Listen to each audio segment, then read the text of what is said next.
नमस्कार, मैं हूं प्रदीप मौर्य। आप देख रहे हैं न्यूज 7 भारत।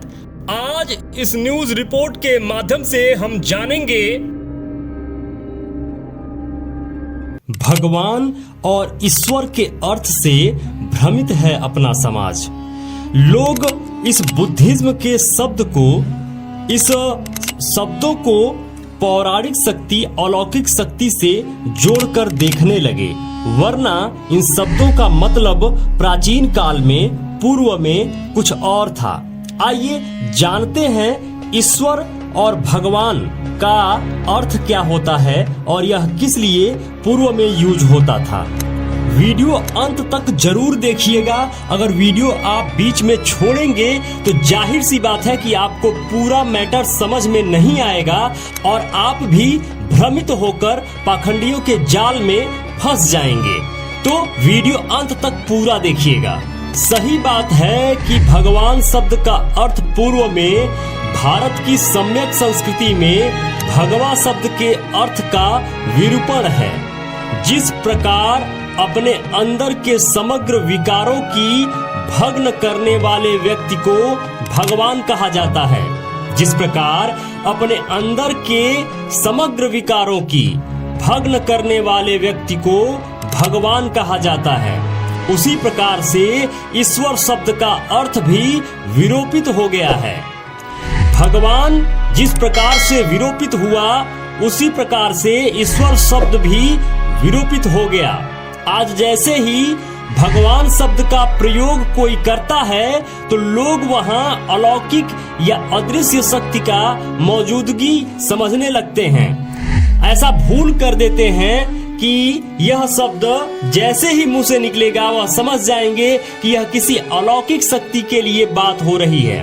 उसी प्रकार से जैसे ही ईश्वर शब्द का प्रयोग होता है तो सामान्य लोग उस ईश्वर को ही अलौकिक सर्वशक्तिमान सृष्टि का संचालक समझ बैठते हैं, जबकि सच्चाई यह नहीं है। यह सिर्फ प्रचलित मान्यता है जो बचपन से देखने को मिल रहा है, उसका प्रभाव मात्र है। ईश्वर और भगवान का अर्थ जो हम बचपन से देख रहे हैं, सुन रहे हैं, उसी शब्द के अर्थ को हम दिमाग में बैठा लेते हैं और वही मानने लगते हैं, जबकि सत्य इससे अलग है। जैसे पूर्व के भारत में मानव जीवन की अवस्थाओं पर खोज करने वाले को ईसी कहा जाता था। यह ईसी शब्द पाली भाषा और ब्राह्मी लिपि का है। आगे जब पाली भाषा का संस्करण हुआ तो इसी पूर्व के भारत में मानव जीवन की आवश्यकताओं पर खोज करने वाले को ईसी कहा जाता था। प्राचीन काल से जब पाली प्राकृत सबसे स्टार्ट से थी, सबसे शुरू से थी, तो उस टाइम पे जो मानव जीवन की खोज करते थे उनको ईसी कहा जाता था। ईसी, यह ईसी शब्द पाली भाषा और ब्राह्मी लिपि का है। यह बात कंफर्म कर लीजिए, यह ईसी शब्द पाली भाषा और ब्राह्मी लिपि का है। आगे जब पाली भाषा का संस्कार हुआ तो इसी शब्द ऋषि शब्द में संस्कारित हो गया। ब्राह्मी लिपि की वर्णमाला में री नहीं होने की वजह से ऋषि को ईसी कहा जाता था। दूसरा मुख्य बात यह है कि पाली भाषा में हर श्रेष्ठ या मुख्य व्यक्ति को संबोधित करते समय उसके सम्मान हेतु प्रयुक्त शब्द में वर का प्रयोग किया जाता था।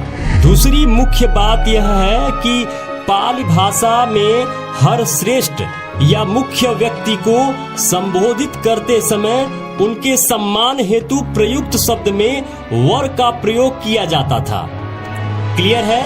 जैसा कि मैं कहना चाह रहा हूं कि प्राचीन काल में जो भी सम्मानित व्यक्ति होते थे उनको सम्मान देने के लिए उनके नाम में वर का प्रयोग होता था। जैसे उदाहरण के तौर पे मैं बताता हूं, जिस वर का अर्थ श्रेष्ठ होता था, अभी वर का अर्थ कुछ और होता है जो आप समझते हैं, जो अभी सामान्य तरीके से लोग जानते हैं। लेकिन पूर्व में, प्राचीन काल में जब पाली प्राकृत थी भारत की धरती पर, तब वर का अर्थ सम्मान के लिए यह शब्द यूज किया जाता था, जैसे मान्यवर, पूज्यवर, गुरुवर, श्रीवर इत्यादि। इसी वजह से जीवनोपयोगी कार्यों पर शोध करने वाले वैज्ञानिकों को भी ईश्वर कहा जाता था। यह बात कंफर्म तरीके से आपको समझना चाहिए कि इसी वजह से जीवनोपयोगी कार्यों पर शोध करने वाले वैज्ञानिकों को ईश्वर कहा जाता था उनके सम्मान में। इसका अर्थ ये हुआ कि उस समय पे जो विशेष खोजकर्ता होते थे, जैसे उन्हें वैज्ञानिक कह सकते हैं, जो जीवनोपयोगी कार्यों पर शोध करते थे, मतलब जो जीवन जीने के लिए, हमारे जीवन को सुगम बनाने के लिए वह आविष्कार करते थे, उनको कहा जाता था ईशी।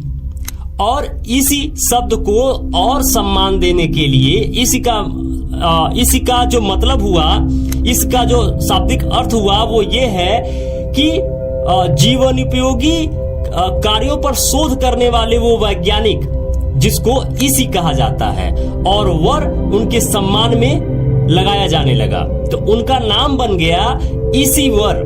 लेकिन पाली भाषा का जब संस्कार हुआ और इसके अर्थ का विरूपण हुआ, तो पूर्व के वैज्ञानिक को संबोधन करने वाला ईश्वर का संस्कार ईश्वर हो गया। बात समझ में आई आपको? पाली के बाद जब पाली का संस्कार हुआ, जब संस्कृत बना, तब उसमें ई को री बना दिया गया। पूर्व के वैज्ञानिक को संबोधन करने वाला ईश्वर का संस्कार ईश्वर हो गया, और इसका अर्थ भी अलौकिक, सर्वशक्तिमान, सृष्टि के संचालनकर्ता, सृष्टि को बनाने वाला के रूप में किया जाने लगा। तो जो शब्द ईश्वर था वह जब पाली प्राकृत को संस्कारित करके संस्कृत बना, तब ईश्वर को ईश्वर बना दिया गया, और उसी के साथ लोग इसका अर्थ भी कुछ और बनाने लगे। जैसा कि पाखंडियों ने बताया कि यह ईश्वर है, ईश्वर को कन्वर्ट करके जब ये ईश्वर बोलने लगे, तो उसी ईश्वर को वह अलौकिक शक्ति, वह सर्वशक्तिमान शक्ति के रूप में संबोधित किया जाने लगा। तो यह बात आप बहुत ही क्लियर तरीके से समझ गए होंगे कि ईश्वर का मतलब सर्वशक्तिमान और वह अलौकिक शक्ति नहीं होती है, बल्कि ईश्वर जो अभी पहले ईश्वर था अब ईश्वर है, उसका अर्थ जो होता है वो ये है कि जीवन उपयोगी कार्यों का जो शोध करता है, वह वैज्ञानिक जो नई नई चीजों को उत्पन्न करता है, उसको ईश्वर कहते हैं। पहले ईश्वर कहते थे, अब ईश्वर कहते हैं। और जिस प्रकार अपने अंदर के समग्र विकारों की भग्न करने वाले व्यक्ति को भगवान कहा जाता था, उसी प्रकार से ईश्वर शब्द का अर्थ भी विरूपित हो गया।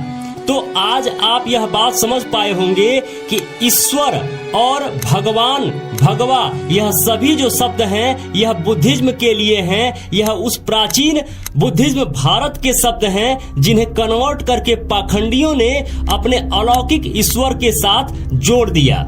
मेरे मित्रों, यदि आप चाहते हैं कि हम और हमारी टीम इसी तरीके से रिसर्च करते रहें, इसी तरीके से आपके लिए कंटेंट बनाती रहें, तो प्लीज निवेदन है, डोनेशन जरूर करें। स्कैनर स्क्रीन पर लगा हुआ है, स्कैन करके डोनेशन जरूर करें। जो भी मित्र अभी तक इस चैनल को सब्सक्राइब नहीं किए हैं, प्लीज निवेदन है अभी के अभी चैनल को सब्सक्राइब कर लीजिए। लाइक करके हमारा उत्साह जरूर बढ़ाया करिए। कमेंट बॉक्स में जरूर लिखा करिए कि ये वीडियो आपको कैसा लगा। जो भी मित्र अभी तक इस चैनल पर बने हुए हैं, ये वीडियो देख रहे हैं, आप सबको बहुत बहुत मंगल कामनाएं। नमो बुद्धाय, जय भारत।